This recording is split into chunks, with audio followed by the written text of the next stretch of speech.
नमस्कार। हर हफ्ते की तरह मेरे साथ आनंद वर्धन सिंह जी जुड़ रहे हैं। थैंक यू सो मच आनंद, आप टाइम निकालते हैं और मैं इनके साथ पॉलिटिकली और डेटा पर कई बातें करता हूँ। तो इस हफ्ते के लिए क्योंकि इतना ज़्यादा तेज़ चल रहा है पॉलिटिकल सीन खासकर बजट के बाद, तो बहुत कुछ है बात करने को और बजट पर बहुत सारी चर्चाएँ हो भी रही हैं। तो थोड़ा-सा आनंद मैं इससे हटके आपसे 1-2 चीज़ों पर अलग से बात करना चाह रहा हूँ। सब टॉपिक तो मैं आज का ये है कि हम थोड़ा विस्तृत तरीके से ओम बिरला जी की जो जो बॉडी लैंग्वेज है या गेस्चरिंग चल रही है या उनका बिहेवियर जो पार्लियामेंट में चल रहा है, उसके ऊपर मैं बात करूँगा और हम उसमें डिटेल में भी जाएँगे। लेकिन उससे पहले क्योंकि आपका संबंध नीतीश कुमार, जॉर्ज फर्नांडिस से काफ़ी रहा है, तो कल मेरे को एक खबर सुन के थोड़ा-सा उसमें बुरा लगा था कि वो उन्होंने एक लेडी पर फिर से टिप्पणी की है और पहले भी वो एक सेक्सिस्ट सा रिमार्क कर चुके हैं। तो उन्होंने कल शायद बिहार असेंबली में रेखा देवी जो एक एमएलए हैं, उनके ऊपर ये कहा था कि क्योंकि आप एक महिला हैं और इसलिए आपको कुछ पता नहीं है। तो ये डायरेक्टली एक सेक्सिस्ट रिमार्क है, लेडीज़ के खिलाफ है और उन उस स्टेचर के आदमी को जो चीफ मिनिस्टर हैं और वो बीजेपी को सपोर्ट कर रहे हैं, ये शोभा नहीं देता है। तो आपकी सबसे पहले इस पर टिप्पणी चाहूँगा कि क्या नीतीश कुमार अब आउट ऑफ कंट्रोल होते जा रहे हैं? आनंद। मैं to be honest with you, मैं इसको आउट ऑफ कंट्रोल नहीं बोलूंगा, लेकिन मैं ये जरूर कहूंगा कि कहीं ना कहीं एज इज कैचिंग ऑन। मतलब अगर उसको वैसे कहें तो एज इज कैचिंग ऑन। और मैं ये बात इसलिए कह रहा हूं कि नीतीश जी, अगर आप देखिए तो ये पिछले 2-3 साल से, और खास करके जब वो इस बार पाला बदल के इधर आए हैं, मतलब वो जब एनडीए में फिर वापस आए हैं आरजेडी को छोड़ के, तब से ये थोड़ा ज्यादा हो गया है। मेरा ये अपना वो है। ये मैं इसलिए कह रहा हूं कि 2-3 चीजें नीतीश जी ने जब कल ये शब्द कहे, तो उसका एक ये था कि नीतीश जी भाई बहुत पुराने समय से बिहार में हैं। शायद मतलब बिहार के तो सबसे longest running chief minister of Bihar हैं, इतने लंबे समय तक कोई नहीं रहा था। वो एक एक एमएलए के बारे में जानते हैं। मुझे ऐसा लगता है कि नीतीश जी के मन, मतलब ये जो कभी कभी होता है ना कि आपके मन में कुछ और होता है, मुंह पे कुछ और बोलते हैं, वो शायद उनके मन की बात कल उनकी जबान पे आ गई। रेखा देवी जी को एक चीज और समझ लीजिए, जिनको इन्होंने ये कहा, वो एक तो दलित समाज से आती हैं और वो उनकी शैक्षिक योग्यता 5वीं या 7वीं, मतलब वो 5th पास है या सिर्फ मतलब कम पढ़ी लिखी है। लेकिन हमारे लोकतंत्र की यही खूबसूरती है, क्योंकि हमारे लोकतंत्र की खूबसूरती यह है कि वहां पे कोई आईएएस की परीक्षा नहीं होती है विधानसभा में बैठ के। विधानसभा में ये जो लोगों के नुमाइंदे हैं, वो लोगों की समस्याओं को वहां लाके रखते हैं। विधानसभा में अगर आप देश के टॉप इंडस्ट्रियलिस्ट अंबानी जी और अडानी जी को बिठा दीजिएगा, तो वो देश की पॉलिसी नहीं बना पाएंगे। वहां पे हमें रेखा देवी ही चाहिए, जो उस समाज से आती हैं, उस महिला वर्ग से आती हैं, जो रोज इन चीजों को झेलता है। खाना कैसे बनना है, खाने का प्रेशर है, पैसा कम है, बेरोजगारी है, चीजें महंगी होती जा रही हैं। और ये इर्रिस्पेक्टिव ऑफ पार्टी लाइन में बोल रहा हूं, आज मेरे और आपके घर में भी एक कमोबेश, उसकी डिग्री कम और ज्यादा हो सकती है किसी भी घर में। आपका हाउस होल्ड रन करने के लिए जब आपकी वाइफ का एक पैसा हो जाता है, तो आपको फिर ये लगता है भाई ये सब मत बताया करो कि अब ये महंगा हो गया और दूध महंगा हो गया और फलाना महंगा हो गया। मतलब अब मैनेज करो, मैंने तो अपना काम कर दिया। मैंने तो ये एक मैं इसको कोई उससे नहीं कह रहा हूं, पर ये एक जनरल मेंटालिटी है। चीजें मुश्किल हैं। अब ऐसे में अगर नीतीश जी जिस तरह से उनको आई विल से कि रिडिकुल कर रहे थे, वो किसी भी तरह से एक्सेप्टेबल नहीं था।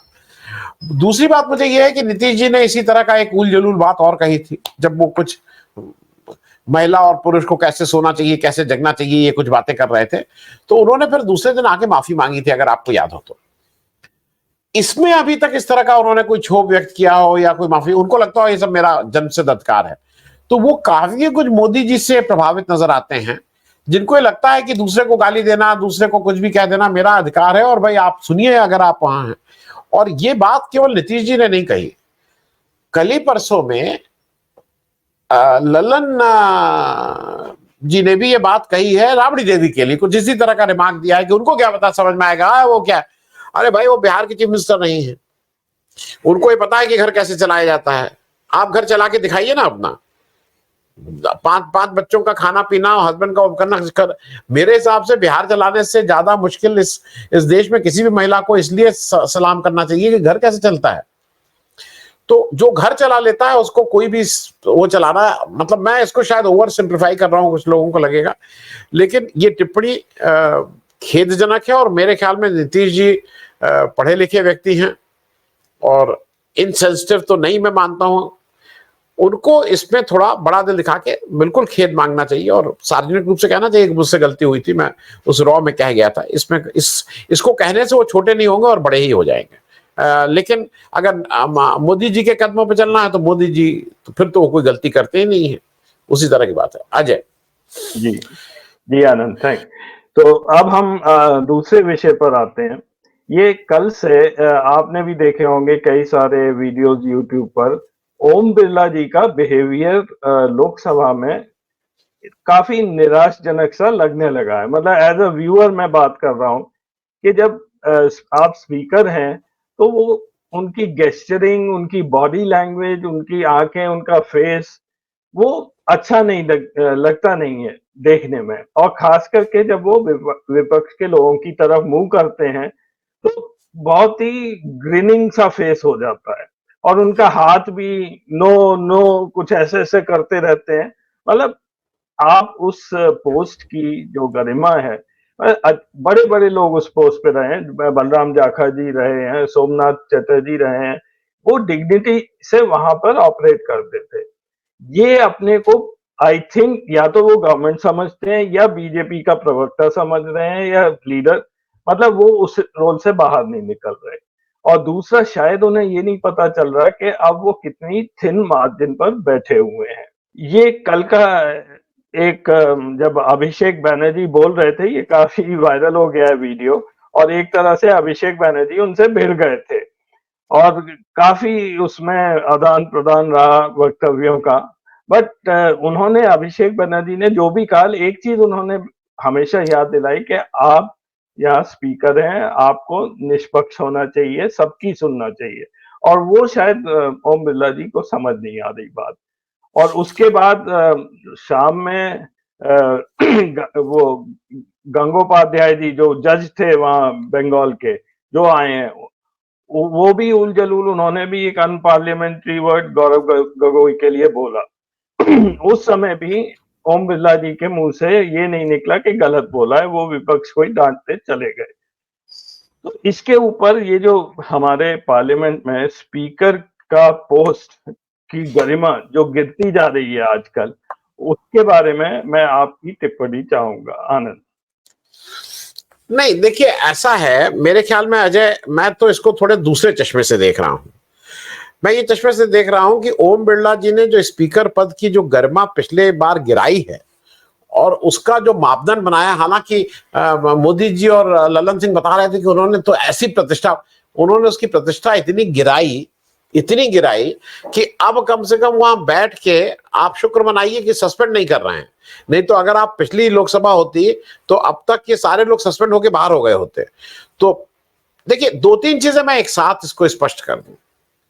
ये जो आप बजट की बात कह रहे हैं, जो नीतीश जी की बात कह रहे हैं, जो हरे, ये सब इस 2024 के लोकसभा इलेक्शन के मैंडेट का कारण है। उसका जो वर्डिक्ट आई है, उसकी वर्डिक्ट की वजह से मोदी जी की बहुमत नहीं आया। तो अब मोदी जी को एक अल्पमत सरकार में गठबंधन करके, मतलब इसको कहते हैं बैसाखी के सहारे सरकार चलानी पड़ रही है, वो उनको अच्छा नहीं लग रहा है। नीतीश कुमार जी की दिक्कत यह है कि उनको था कि मुझे बहुत कुछ मिलेगा, बिहार को मैं कुछ दिलवा ले जाऊंगा, वो भी नहीं मिला। अच्छा मंत्रालय भी नहीं मिला, लोग भी हंसी उड़ा रहे हैं अब उनके विधानसभा में झुंझुना लेके लोग आ रहे हैं कि ये झुंझुना मिला, झुंझुना मिला। तो ऐसा थोड़ी है कि वो समझते नहीं, उनको समझते बिल्कुल है उनको। अब सामने एक फेस रख के कि मुझे मतलब वो एक गिविंग अ वो कि नहीं सब बहुत अच्छा और बिहार को बहुत मिला, लेकिन मिला क्या है। मैं एक और चीज जो ओम बिरला जी का कल था, मैं उससे पहले टिप्पणी करूं, मैं एक व्यक्ति को, भाई मेरे लिए अभिषेक बनर्जी का जो कल का परफॉर्मेंस है, इट वॉज, मैंने इधर देखा सेकंड टू नन। मतलब मैं राहुल गांधी का जो स्पीच थी, मैं उसके बराबर की स्पीच मानता हूं। उन्होंने बिल्कुल बिना संयम खोए, और जैसे राहुल गांधी का हिंदी अंग्रेजी दोनों पे वो है, मैं ये कहूंगा कि हिंदी इनकी शायद शेड बेटर है राहुल गांधी से। पूरा कमांड हिंदी अंग्रेजी पे, एक बार भी आपा नहीं खोया। और जो रेडी विट की बात होती है, मतलब जो आप कह रहे हैं उसका तात्कालिक हम आपका जवाब करके आपका मुंह बंद कर दे रहे हैं। जब वो बगले झांक रहे थे, इधर उधर झांकने, उनके पास कोई तर्क ही नहीं था। जब वो ये कहना शुरू करिए कि अभी की बात करिए, अभी की बात करिए, अब वो 2016 के वो नोटबंदी की बात कर रहे थे, तो ओम बिरला जी ने उनको तुरंत कहा, ओम बिरला जी को लगा कि इनको अभी चुप कराता हूं, बजट में बात करिए पुरानी 2016। उन्होंने ऐसा उनको पकड़ के चित्त किया कि अब वो तो चारों खाने चित्त थे। उसके बाद अब क्या मतलब, उन्होंने बिल्कुल साफ साफ कहा कि जब नेहरू की बात होती है तो आप बिल्कुल चुप नहीं रहते हैं, आप बिल्कुल नहीं टोकते हैं। जब इमरजेंसी 50 साल की पुरानी बात होती है तो आप बिल्कुल बैठे रहते हैं। मतलब दूसरा जो आपने भाव भंगमा की बात कही, लेकिन मैं थोड़ा चेंज, देखिए कुछ चीजें हो गई हैं, वो थोड़ा बैकफुट पे तो आ गए हैं। अब वो अपने चेंबर में, कल 2 बार ऐसा हुआ कि सेकिया साहब थे और फिर इनको आके जल्दी से चेंज करना पड़ा। एक बार अभिषेक बनर्जी के उसमें, और एक बार जब शाम को वो जो जस्टिस वहां के वेस्ट बंगाल, दोनों बार उनको आके चीजों को संभालना पड़ा। तो इसका मतलब वो अपने चेंबर में भी, आदमी जैसे होता है ना चेंबर में आंख बंद करके थोड़ा, वो सब नहीं कर पा रहे हैं, पूरे टाइम ऑन टोज है। तो इनकी तो नौकरी बढ़ा दी है, इसमें कहीं कोई दो राय नहीं है कि 240 सीटें आने से इनको भी ज्यादा अटेंटिव रहना पड़ता है। वैसे क्या था, ज्यादा कुछ करेंगे, लेकर जाके सस्पेंड कर दो, वो कर दो। दूसरी बात यह है कि शायद बिरला जी को लगा था कि ये पुराना ही वाला मामला चलेगा, जैसे पिछले चल रहा था वैसे ही चकाचक रहेगा मामला, जिसको कहूंगा उसको डांटूंगा। अच्छा, ये हर एक को तुम भी बोलते हैं, इनकी एक आदत यह है जो मैंने पहले भी मार्क किया है, इनको आप इनके मुंह से नहीं निकलता है। जबकि अच्छा, आप जहां राजस्थान से आते हैं, one of the best state, मतलब राजस्थान की मेहमान नवाजी तो पूरे देश में शायद मैं 1 नंबर पे मानूंगा। वहां पे जो हुकुम करके लोग आपके जिस तरह से आपको को इज्जत देते हैं, लेकिन ये इज्जत इनको देना नहीं आता है, क्योंकि ऐसी पार्टी से आ रहे हैं जहां पे ये सिखाया ही नहीं गया है। तो ये एक, अगर आप और चीज देखिए, ये हर एक को तुम वाले उसमें करते हैं, तो आप बैठोगे करोगे, ये आप वाले उसमें नहीं आते हैं। लेकिन मोदी जी को तुम वाले में नहीं रहते हैं कभी भी। मोदी जी को पता है, मोदी जी को वहां का कोई भी हो, वो जो भी हो, उनको आप वाले में रहते हैं, इधर तुम वाले में रहते हैं।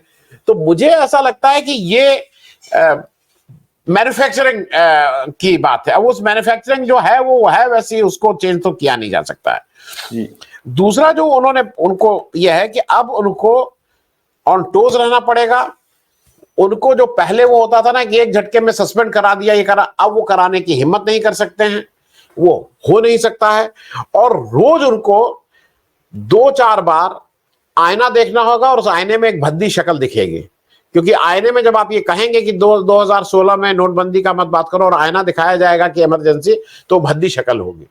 जब आप उसको टोकेंगे, जब उधर से टोका जाएगा कि ये पेपर से पढ़ रहे हो, तो इधर से ये बोलेगा कि तुम्हारा नेता तो टेलीप्रॉम्प्टर से पढ़ता है, तो उसको बात करो। तो अब ये जब फिर आईना देखेंगे और टेलीप्रॉम्प्टर की भद्दी शक्ल आएगी, तो फिर आपको, तो रोज जाके, मतलब मालूम नहीं, अगर कोई खराब दिन होता है तो घर जाके आप 2 कप, जो भाई मैं शराब पीता नहीं हूं तो मैं, लेकिन जो शराब पीता है वो 2 पैक एक्स्ट्रा लगा लेता है। मैं चाय उस दिन 1-2 एक्स्ट्रा पी लेता हूं, कुछ अपना गाना ना वैसा वाला सुन लेता हूं, गजल। तो शायद अब इनको रोज गजल और रोज चाय की ज्यादा जरूरत पड़ेगी, क्योंकि ये तो इनको जितने दिन संसद चलेगी, थोड़ा बीपी की दवा भी बढ़ानी पड़ेगी, क्योंकि मन में कुछ और है। मन में ये तो है कि इसको निकाल के तलवार, इसका तो गर्दन उड़ा दूं, कर नहीं पा रहे हैं। तो ये सोचिए कितना फ्रस्ट्रेशन होगा। तो मुझे लगता है कि हम लोगों को उनसे सिंपैथी होनी चाहिए, बजाय उनके उस पे। बहुत बहुत कष्ट में है, एक तरफ मोदी जी, एक तरफ ऑपोजिशन, और वो भी जी। ऑपोजिशन ऐसा जो जो बिल्कुल। आनंद, मैं एक दो स्लाइड और दिखाऊंगा आपको। इनकी परफॉर्मेंस भी आप जरा देख लीजिए, ये दर्शक भी जान लें कि ये किस तरह से जीत के आए हैं ओम बिरला जी। ये पिछले 3 इलेक्शन में ओम बिरला जी का परफॉर्मेंस है। 2014 में ये 2 लाख के ऊपर वोट से जीते थे। 2019 में दो पौने 3 लाख, 2 लाख 2,79,000, और 2024 में ये केवल 41,974 वोट से जीते हैं। तो ये कोई ऐसा नहीं है कि इस बार बड़े कंफर्टेबली आए हैं। ये भी बस बच के आ गए हैं, और दोबारा से फिर भी इनको मोदी जी ने इन्हें स्पीकर दोबारा बना दिया। वो शायद इसलिए कि मोदी जी खुद भी ज्यादा अच्छी तरह नहीं जीते, तो उन्होंने कहा चलने दो। तो ये इनकी खुद की वहां पे पॉपुलैरिटी कोटा में बहुत कम हो गई है, और उसके बावजूद ये चल रहे हैं एज ए मैं स्पीकर। नहीं अजय, उसमें एक दो चीजें और देखनी होंगी। देखिए, ये जो लोग 50,000 से कम कोई भी जीता है, उसका उसके आगे प्रश्न चिन्ह हरदम लगा रहेगा। क्योंकि मैं जानबूझ के कुछ बातों को इसलिए नहीं उठाता हूं कि जब तक मेरे पास उसका कोई ठोस सबूत ना हो तब तक नहीं। वो एक बात चली रही है, अगर आप भी देख रहे हैं कि वोट जो बढ़ा है, जिसका उसका अभी तक कोई आंसर नहीं मिला है, कहां कितना बढ़ा है उसका आंसर नहीं मिला है। जो अधिकारियों, ये तो भाई बीजेपी में उत्तर प्रदेश में तो आधिकारिक रूप से कहा गया है कि अधिकारियों ने साथ नहीं दिया है, लेकिन राजस्थान में तो ऐसा कोई नहीं आया, अधिकारियों ने साथ दिया। तो 41,000 अधिकारियों के साथ से भी 41,000 मामला हो सकता है। एक और इनकी बेबसी सुन लीजिए, और वो मैं सिर्फ कोर्ट का ऑर्डर बता रहा हूं, मेरा उसमें कोई टिप्पणी नहीं, आपके नहीं है, दर्शक खुद समझ लें और खुद गूगल कर लें। कल या परसों कोर्ट में, एक हाई कोर्ट में एक पीआईएल आई कि साहब ओम बिरला की लड़की जो हैं, जो मॉडलिंग करती थी, वो आईएएस बन गई और इसके लिए सब लोग ट्रोल करते हैं। तो हाई कोर्ट ने आदेश दिया है कि इसमें कोई बात नहीं करेगा। तो हम और आप इसमें बात नहीं कर रहे हैं, हाई कोर्ट का आदेश बता रहे हैं। उसने ये आदेश दिया है कि ओम बिरला जी की लड़की जो पहले मॉडलिंग करती थी, अब ओवरनाइट आईएएस हो गई है, उस पर हम और आप कोई बात नहीं करेंगे। ये कोर्ट का आदेश है, तो इसलिए हम लोग इस बात को यहीं समाप्त कर रहे हैं। अब 41,000 से जो जीत है, वो 41,000 की जीत is a very slender margin. और आप जो ये बात कह रहे हैं ना कि मोदी जी को लगा, ये ऐसा नहीं है। मोदी जी एक जनरल इंप्रेशन सब जगह ये देना चाहते हैं, जैसे आपको कभी कभी होता नहीं है, मालूम नहीं, ये कभी आप अगर किसी कंपनी में काम किए हो, आप किसी मैच में खेले हो, तो आपकी अगर अंदर की भी कोई वीकनेस होती है तो कहा यह जाता है कि बाहर वाले के सामने जाहिर ना हो। The opponent must, it is in a company also, कि अगर मान लीजिए कंपनी में कोई दिक्कत है, कोई वो है। मैं एक कंपनी में काम करता था, मैं मटेरियल्स में था, तो अगर कोई स्टॉक आउट हो रहा है, स्टॉक वो आइटम आने, तो वहां जाके कभी बोलना मत, मतलब वो तुम दिखा हाँ आ रहा है, बस कल आ गया, ये कह दो कि 4 दिन बाद आ जाएगा, तब तो तुम्हारा सिर तोड़ देंगे। तो वो वाली एक keeping a brave face, keeping a भी इंपॉर्टेंट है इस खेल में। मोदी जी ये धीरे धीरे ये सारी जगह दर्शाना चाह रहे थे कि कुछ नहीं हुआ है, 2019 कंटिन्यूटी में वैसे ही उतना ही तगड़ा। और अगर आप ये देखिए, कॉम्प्लेक्स इतना हो गया है, इतना हो गया है कि मैं पिछले 10 साल से, मेरे ख्याल में आप भी उसी समय से कर रहे होंगे, मैं पिछले 10 साल से दुबले होने की कोशिश कर रहा हूं। तो जहां कोई अगर, अब जो कुछ इसमें जो दुष्ट हैं, जो बहुत शातिर लोग हैं, वो आके तुरंत पहले कहेंगे कि कुछ दुबले लग रहे हो, तो मुझे बड़ा अच्छा लगता है अंदर से। तो उसको अगर मतलब चाय नहीं भी पिलाने लायक होता है तो उसको कहना नहीं, चाय पी के जाओ, चाय पी के जाओ, उसको चाय के साथ अगर कुछ बिस्किट बिस्किट हो गया तो खिलाए। तो उसी तरह से मोदी जी एक जनरल इंप्रेशन ये देना चाह रहे थे एवरीवेयर कि ये वो सब कुछ नहीं, सब वही है, चंगा सी, मतलब मैं वैसे ही आ गया, वही देखिए, वही मंत्री, वही स्पीकर, वही सब लोग।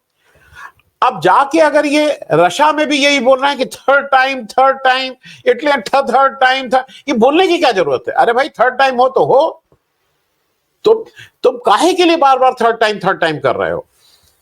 ये थर्ड टाइम आप इसलिए कर रहे हैं कि आपका जो बहुमत नहीं है वो आपके बजट में रिफ्लेक्ट हो रहा है, वो आपकी बातचीत में रिफ्लेक्ट हो रहा है, वो सदन के अंदर रिफ्लेक्ट हो रहा है, वो सदन के बाहर रिफ्लेक्ट हो रहा है, वो आपको जो देश की एक एक भोंडी शादी जिस तरह से भोंडा वो हुआ, उसमें रिफ्लेक्ट हो रहा है। मुकेश अंबानी जी आपके घर गए तो इतना हल्ला क्यों नहीं मचा? 2024 इलेक्शन के बाद मुकेश अंबानी जी 2024 से पहले क्या गांधी परिवार को बुलाने गए थे? कोई है वीडियो? मोदी जी को भी बुलाने गए तो कहीं किसी के पास वीडियो है? तो मैं सिर्फ कहना ही चाह रहा हूं, मोदी जी एक जो जनरल इंप्रेशन देना चाहते थे कि सब कुछ वही है, कुछ नहीं चेंज हुआ है, मैं उतना ही स्ट्रांग। अब मोदी जी उतने स्ट्रांग नहीं है। उनको अब आरएसएस क्या क्या नहीं कह रहा है, राक्षसी प्रवृत्ति बोल रहा है। तो ये मैं सिर्फ इसलिए कह रहा हूं कि वो सारी जगह से ये हो रहा है, क्योंकि आपने जैसा बोया है वैसा आप काट रहे हैं। आपके लोग आपको रोज कह रहे हैं। आपके कल की बात है, परसों की, कि जो आपके शारदा जी हैं वो अमित मालविया से कह रहे हैं कि ऐसी ट्वीट, यही बीजेपी की दिक्कत है कि लोग किसी, अमित मालविया ने कहा था कि now everyone overnight everyone has become indexation specialist. तो उन्होंने कहा था ये ट्रोल करना छोड़ो, लोगों की समस्या है उसको एड्रेस करो, बी पेशेंट, बी कर्टियस। और इसी वजह से तो इन लोगों का जो दिक्कत है ना, वो दिक्कत इनहेरेंट है, वो दिक्कत उस जहां से इन्होंने ट्रेनिंग ली है वहां की दिक्कत है। तो मुझे ये लगता है कि जो बिरला जी हैं, थिन मेजोरिटी तो है, लेकिन उनके लिए रोज लोकसभा चलाना दिन भर दिन थोड़ा मुश्किल होता जा रहा है। और एक बात कह के मैं इस बात को इस प्रश्न को यहां खत्म करूंगा कि जैसे बहुत से लोगों का था ना कि राहुल गांधी अकेला, देख राहुल गांधी अकेले नहीं, अच्छा ये लग रहा है। राहुल गांधी अगर हैं तो अखिलेश यादव भी उतना ही आक्रामक हैं। वो भी उनसे कह रहे हैं कि सभापति जी जरा उस आसन को देख लीजिएगा। जहां से मैं आया हूं उनका बिल्कुल ये था कि you must carry on the high position which you are there, ये आप किसी के साथ पार्टीशन मत होइए।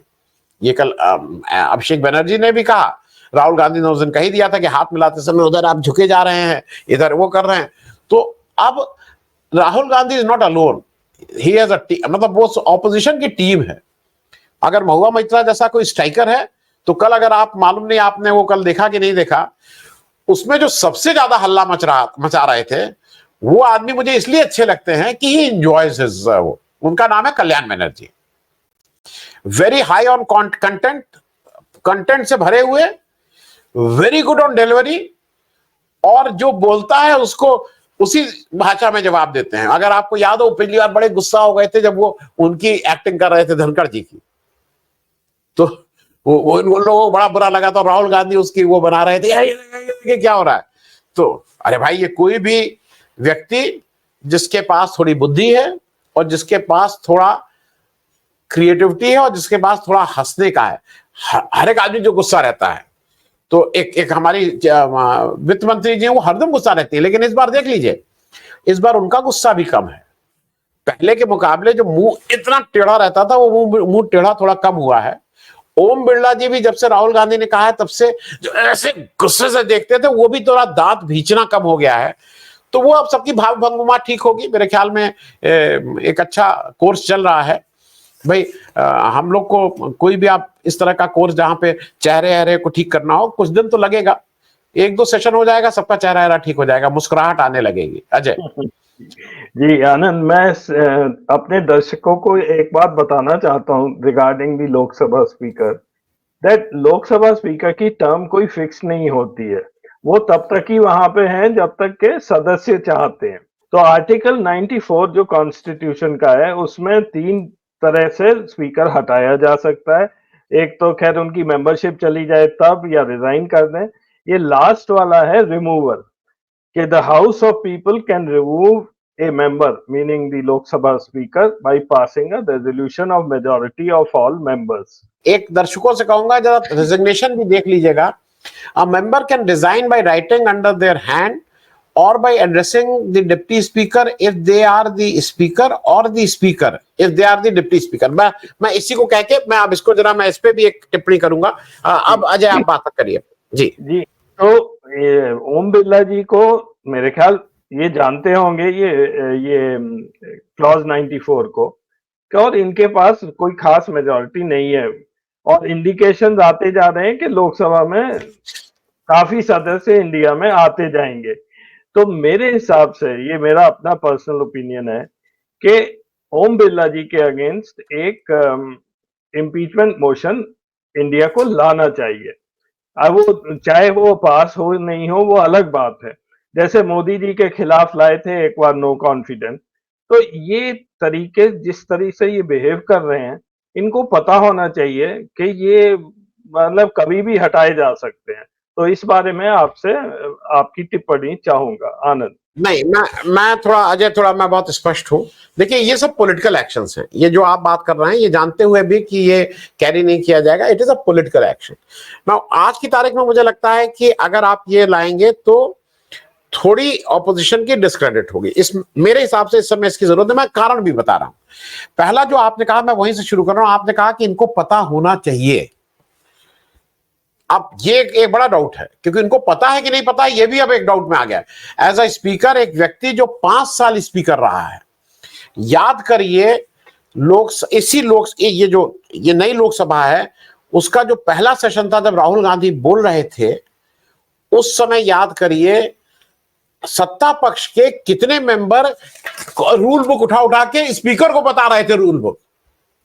तो आप अपने टीचर को तो तभी बताते हैं ना जब उस टीचर को पता ना हो। तो इसका मतलब उनको ज्ञान नहीं था। और केवल वो नहीं बता रहे थे, अमित शाह जी भी उठ के उनको बता रहे थे कि आप ये करिए और आपको ये करना है और हमारा वो करिए। तो इसका मतलब इनको अभी पढ़ाई की थोड़ी जरूरत है। ओम बिरला जी को मैं नहीं कह रहा हूं, उनके अपने लोग उनको वो दिखा रहे थे, रूल बुक दिखा रहे थे। तो पहली चीज तो ये तय है कि he needs a deeper study on this. जो आपने 94 क्लॉज या वो जो 94 बोला, उसका मैं एक दो चीजें और बता दूं। एक, बिल्कुल बीजेपी काफी असंवैधानिक काम करती है और उसको कोई पूछता नहीं है। एक जनरल इंप्रेशन यह है कि डिप्टी स्पीकर का कोई रोल नहीं है। Deputy speaker is as good as speaker. अगर स्पीकर नहीं है और अगर डिप्टी स्पीकर है तो उसने जो निर्णय लिया उसको स्पीकर चेंज नहीं कर सकता है, नंबर एक। नंबर दो, speaker is not appointed by the president of India और by the government of India. Speaker is appointed by the members of that house only and only. उसका अपॉइंटिंग अथॉरिटी ना प्रेसिडेंट ऑफ इंडिया है ना government of India है। उसकी appointing authority member of Lok Sabha है। और इसीलिए अगर वो कभी इस्तीफा देगा तो जैसा आपको मैंने वो कहा था, पढ़िए, वो अपना इस्तीफा या तो डिप्टी स्पीकर को सौंपेगा अगर डिप्टी स्पीकर, और नहीं तो मेंबर्स को सौंपेगा। वो प्रेसिडेंट और प्राइम मिनिस्टर से कोई मतलब नहीं है। तो पहले तो ये समझना होगा ओम बिरला जी को कि वो किस इंपॉर्टेंट पद पे बैठे हैं। उनको कोई जरूरत नहीं है मोदी जी के और इनके सामने जाके कि नहीं नहीं उनको ऐसे देखने की कितने अच्छे लग रहे हैं। दांत चियारने की कोई जरूरत नहीं है। उनको बिल्कुल अपना निष्पक्ष होकर करना है, क्योंकि वो उनको इस हाउस ने इलेक्ट किया हुआ है। डिप्टी स्पीकर पिछले पूरे हाउस में इन्होंने नहीं किया। आप डिप्टी स्पीकर इलेक्ट करिए, आप ही दोनों रखिए, लेकिन बिना डिप्टी स्पीकर के सरकार चलाना असंवैधानिक है। क्योंकि आप डिप्टी स्पीकर क्यों नहीं कर रहे हैं, there has to be a reason. और तीसरी बात, मैं व्यक्तिगत रूप से मान रहा हूं कि अभी ओम बिरला की कंट्रोवर्सी की जगह नीट एक इंपॉर्टेंट चीज है, क्योंकि नीट पे जिस तरह से सुप्रीम कोर्ट ने किया वो नहीं है। और दूसरा जो ये स्कीम है अग्निवीर वाली, ये दो चीजें ज्यादा वो हैं। बीजेपी तो विल इनवाइट कि अगर ये किसी तरह से आप इंपीचमेंट ले आए तो इन सब चीजों को सेकेंडरी हो जाए और फिर ही हो जाए, देखिए देखिए ओम बिरला को क्या कर रहा है क्या नहीं कर रहा। तो इसलिए मेरे हिसाब से थोड़े दिन और रन करने दीजिए, सस्पेंड करने दीजिए। मतलब इसको कहते हैं ना कि थोड़े उनके अगेंस्ट और हो। और I am still of the opinion कि इनको सुधरना पड़ेगा। इनके पास कोई चारा नहीं है। निर्मला सीतारमण अगर हंसती नहीं है तो कम से कम अब वैसे गुस्से से नहीं देखना होगा। इस बार उतनी गुस्से में नहीं थी। तो वो भाई आपको नहीं लगा कि 240 आते ही पोइट्री वोट्री सब भूल गए? पुराने उसमें आपको याद है कितनी पोइट्री, यहाँ का तमिल, वो फलाना, संस्कृत, तमिल, जर्मन, इटली, कहां का कविता, ये छान, ये पोएट, वो पोएट सब भूल गए। 240 पे आ गए, सब पोइट्री वोट्री गायब हो गई। जान बचाओ, बिहार और आंध्र प्रदेश के आगे कुछ याद ही नहीं हो रहा है। तो मुझे लगता है कि opposition has a good strength और इसी पे अभी परस्यू करना चाहिए, देश तो देख ही रहा है sir. Ajay ji, thank you so much Anand. मैंने सोचा था एक दो चीज और बात करेंगे, लेकिन बजट पर मैंने जान के आज नहीं बात की है। मैं शायद अगले सेशन में खासकर गरीबों को लेकर जो कुछ हो रहा है उसके ऊपर शायद अगली बार मैं बात करूंगा। तो thank you very much for joining. अगले हफ्ते फिर मिलेंगे।